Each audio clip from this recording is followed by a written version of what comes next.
नहीं करवाना, लेकिन सोच लिए सेविंग करवा लें। और सेविंग के बाद कैसे लगते हैं रिएक्शन लोड करेंगे सबका, जो जिससे भी मिलेंगे उसका रिएक्शन लोड करेंगे। सेक्सी लुक आ रहा है, सेक्सी थैंक बॉय यू लग रहा थैंक यू सेक्सी बॉय, आजा कर ले मेरे साथ। बढ़िया लगे चला लाइक छक्के में सीढ़ी के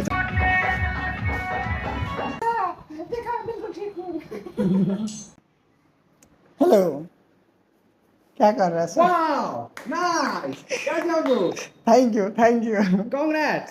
मेरा तो यहाँ पर छिला है, लेकिन आपका यहाँ पर छिला हुआ है।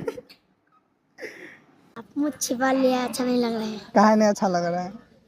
तुम्हारे पास तो है ये नहीं है, फिर भी तुम क्यूट लग रहा है ना।